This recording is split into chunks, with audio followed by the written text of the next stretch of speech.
அலைக்கும் வரஹ்மத்துல்லாஹி வபரகாத்துஹு. அன்பார்ந்த சகோதரர்களே, கண்ணியத்திற்குரியவர்களே, அல்லாஹ்வின் நல்லடியார்களே, இமாமத் என்பது தொழுகையை நடத்தி வைப்பது. இமாமாக ஒருவர் முன்வந்து நின்று மக்களை தொழுக வைப்பது. இந்த விஷயத்தில் நம்முடைய மக்களிடத்தில், நம்முடைய சமூகத்தவரிடத்தில் ஒரு சில தவறுகள் நடக்கின்றன. அதை பற்றி ரசூலுல்லாஹி ஸல்லல்லாஹு அலைஹி வஸல்லம் அவர்களும் ஹதீஸில் எச்சரித்திருக்கிறார்கள்.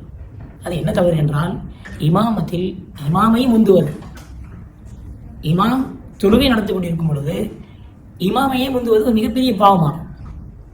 அதை ரசூலுல்லாஹி ஸல்லல்லாஹு அலைஹி வஸல்லம் அவர்கள் எவ்வாறு ஹதீஸில் சொல்லியிருக்கிறார்கள் என்றால், அபூ ஹுரைரா ரலியல்லாஹு அவர்கள் அறிவித்த இந்த ஹதீஸ், அமா யக்ஷல் லதி யர்ஃபஉ ரஅஸஹு கப்லல் இமாமி ராக்கிஅன் அவ் சாஜிதன் ஐ யுஹவ்வில் அல்லாஹு ரஅஸஹு ரஅஸ ஹிமாரின் அவ் சூரதஹு சூரத ஹிமாரின்.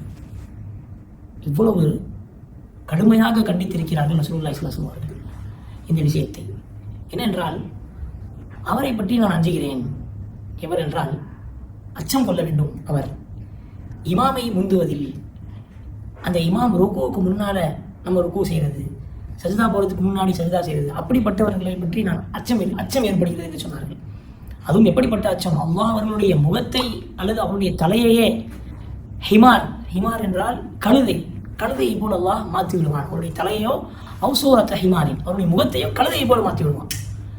புகாரிலும் இந்த ஹதீஸ் பதிவாக இருக்கிறது, முஸ்லிமிலும் இந்த ஹதீஸ் பதிவாக இருக்கிறது.